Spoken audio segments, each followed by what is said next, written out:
Well, good morning to everybody, and I'm just completely overcome by the warmth of your welcome and the number of people that I've spoken to already since arriving here this morning.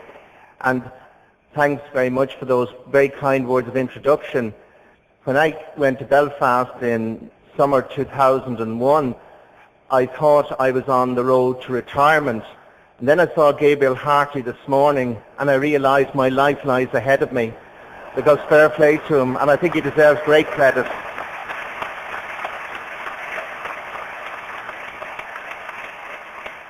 Before I say my few words to you, and I'm very conscious of the number of people here who know so much more about every topic I'm going to mention, I just want to ask you to remember very especially the people of the Philippines who are suffering an enormous tragedy this morning as they try to recover, particularly the children, the school teachers and the adults who've lost their lives in this huge mud avalanche, maybe up to 2,000 people. So may God be with our brothers and sisters there and bring them his peace, and those who are broken-hearted, bring them his comfort. And also I'd like to remember the funeral this morning of Mary Keegan and her sons, and just to think of her husband and the community of Fr House here in Dublin, that God be with them at this time. I've come this morning just to speak a few words to you, but I want to begin by saying to you that you're going to hear nothing new from me, but I do believe that God will speak to us all. Because I start off by saying to you that none of us are here by accident. None of us are here just because I decided to come here. I am totally convinced, dearest brothers and sisters, that God has called each of us to be here this morning. Now, there's, I'm sure, more of my parishioners at the Sinn Féin RDS than there might be here. And I'll say a word about that later. And please don't tell Jerry Adams I said that, or he might get very, very angry with me. And it's bad enough to have him angry with Ian Paisley than to have him angry with me. But what I want to say to you is this, that some people are at that and others are at education. I think there's something to do with houses and options. I found an awful job to get in here this morning even. I was saying to the man at the gate, I'm speaking in here and he's as much interest as the man in the moon, you know. But that doesn't matter. I honestly believe, and I want you to know that as I speak to you, God will speak to you. And at the end of these 28 minutes that I'll be with you, God will have spoken a very profound message to you. And I totally believe that to be true. And I know that God has a reason for calling us. And I know that God will give you what God has called you here for this morning. It's an enormous privilege for me to have the microphone and to speak, but that's not the most important. I think of the reading a few Sundays ago where Samuel has to be told that about listening. When the Lord speaks, say, "Speak, Lord, your servant is listening."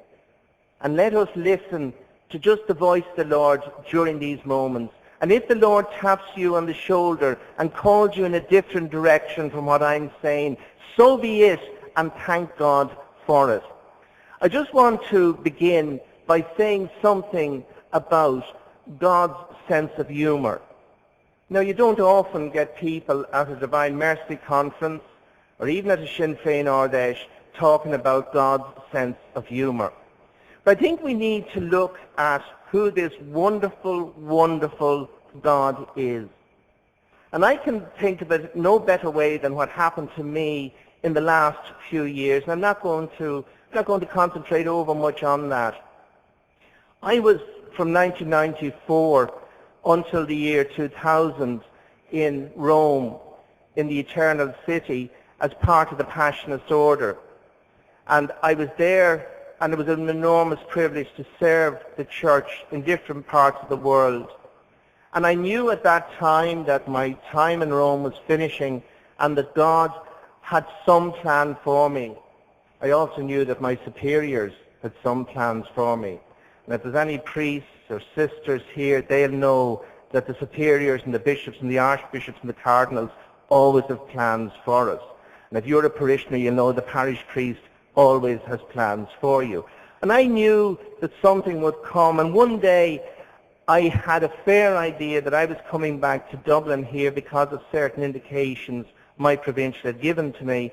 And he phoned me and he said to me, this was in November 2000, he said to me, are you sitting down? Now I hate when anybody says that to you, because it means they're not going to tell you you've won the lotto. They're going to tell you something else. So he said, I want you, he says, to consider taking an assignment in Belfast.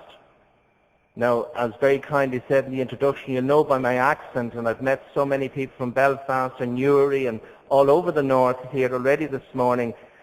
So I said to him, we have a religious community there. I said, did anybody ask for me? I thought maybe my popularity had gone up and they'd said, let us have Aidan Troy. And he says, no. And then I said, did any of the parishioners ask for me? I thought maybe there was a demonstration out in the Crumlin Road or walking up and down Ardine Road. I said, bring Aidan Troy here. He says, no, nobody. And I said, well, in the name of the good God, why are you asking me to go there? And he said a very honest thing to me. He said, I don't know, but I'm asking you. And I thought about it for a while, and I said to him, I'd talk to him tomorrow. And then I began to realize that in my 35 years as a priest, I had never asked to go anywhere.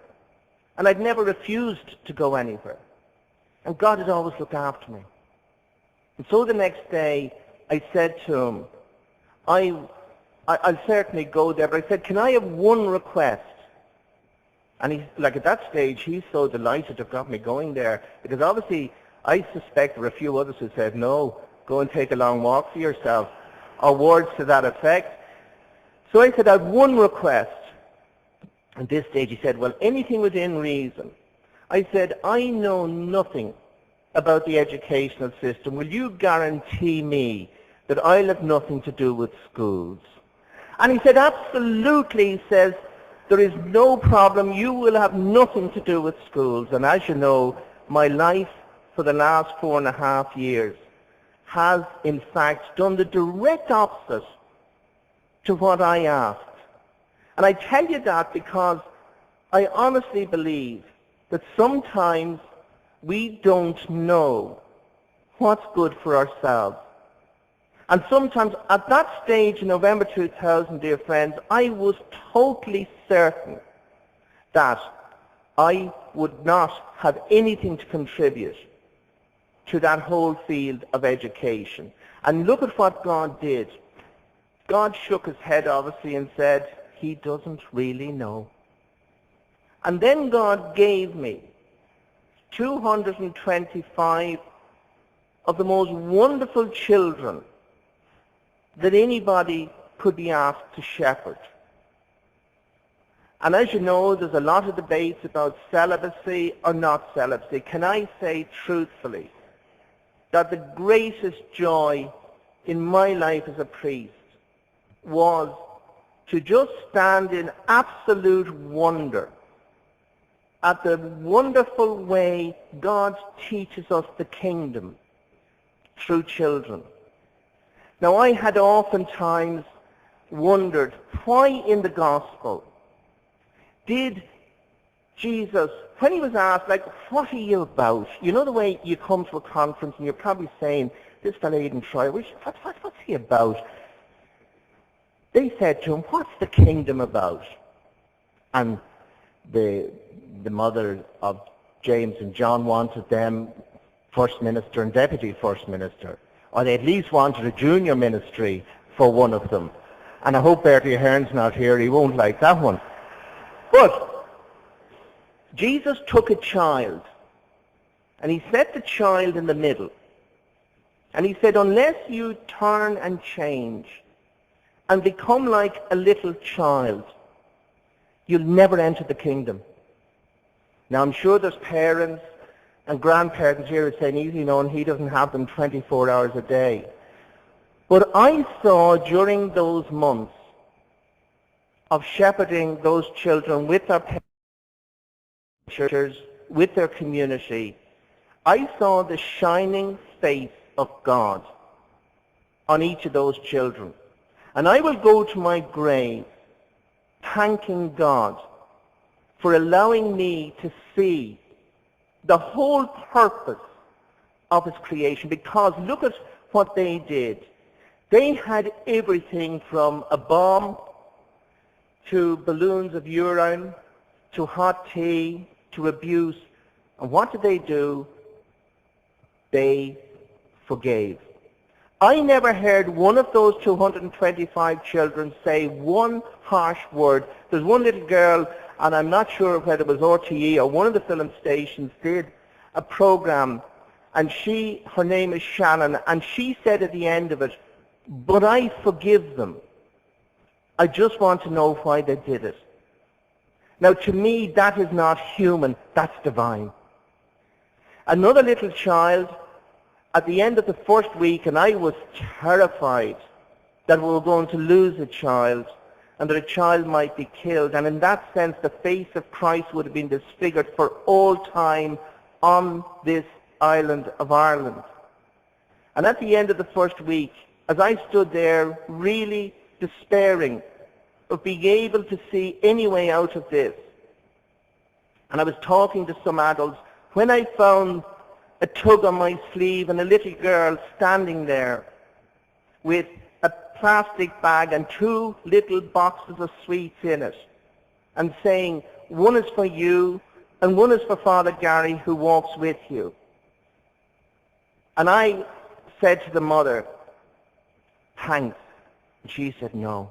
She said it had nothing to do with me. As we came down the road, this little one, Sarah Jane, said to the mother, "We've got to give them something to say thanks for bringing us to school." Now don't tell me that she learned that in class. That is God's working the kingdom.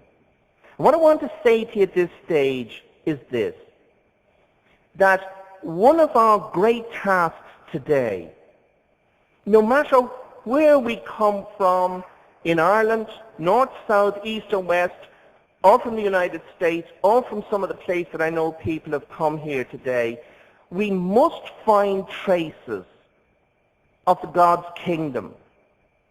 And they're in Dublin, and they're in London, and they're everywhere. They're in Cork and Newry and Belfast and Derry and everywhere. And one of our tasks as believers is to be able to, as it were, scratch the surface and find we stand on holy ground. That is the great mission that Jesus gives us. And we can only do that if we trust.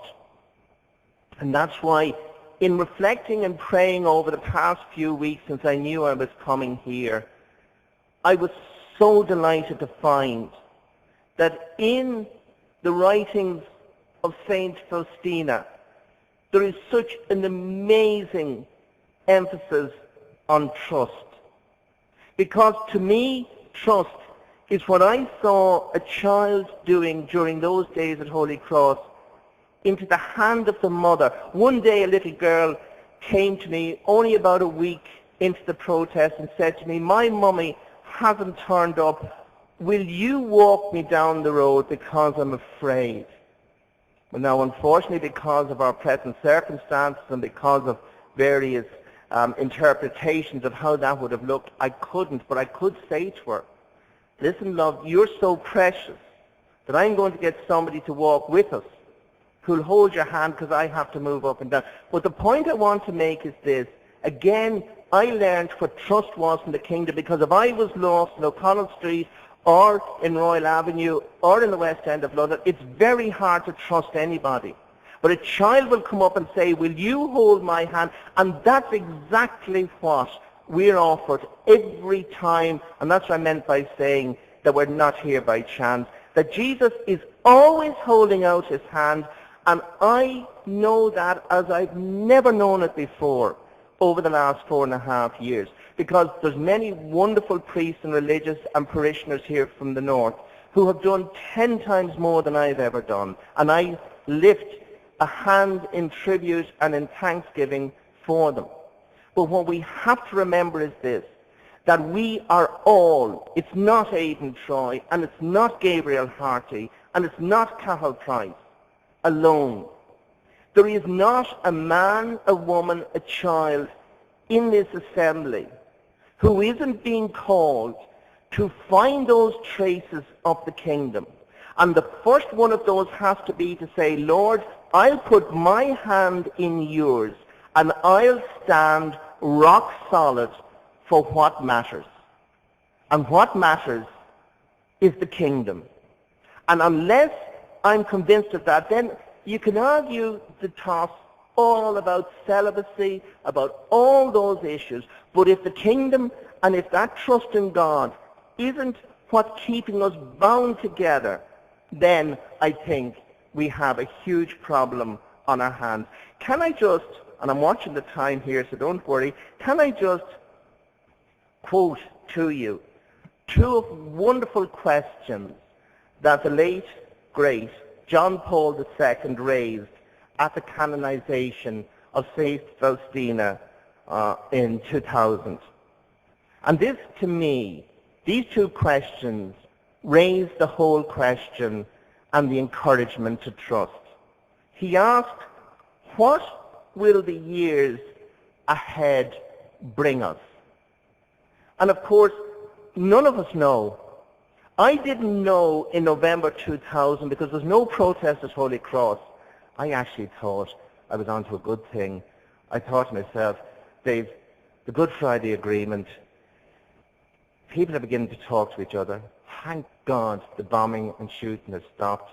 This is going to be a soft, soft time for me. And I really had thought at the tender age of 56 that I was going to retire. And it just shows you how daft you can be. But when I went there, I didn't know what that future was, and I did nothing that could have changed that situation. But God does everything. And I am so convinced of that. Even if you remember nothing else I say to you, please remember the fundamental message of trust. And you see, the second question he raises is also terribly important. He asks, what will people's future on earth be like? And having known the Pope as we've known him over his long pontificate, when he asks what the future will be like, he's basically saying to us, you go out into the highways and the byways and create the future of the kingdom. That's the wonderful thing we're asked to do. And if it was all set out for us, and if we had like a rule book, or if we had like a constitution that said, you can only do this, you can only do that, then there would be no faith involved.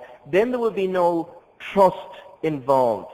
It's the fact that we don't know, and we'll never know.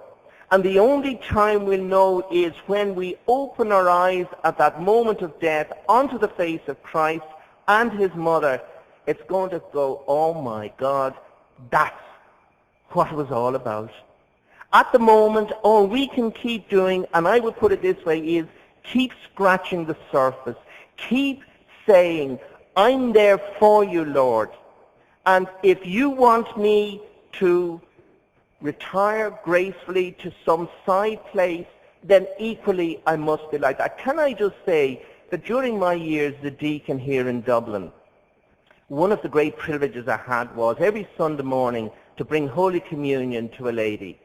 And she lived in an annex to the family home because she had been struck with a very serious illness at 12 years of age. She was now over 50, and she had been confined to bed all those years. And remember the first Sunday I went in, I was terrified that she would be either very angry or very annoyed or very difficult or something. And for all that year that I brought her communion, that wonderful, wonderful lady never once spoke about her own illness. I had an awful job finding out. She always wanted to know what I'd been studying during the week, what I had been doing, when my ordination would be.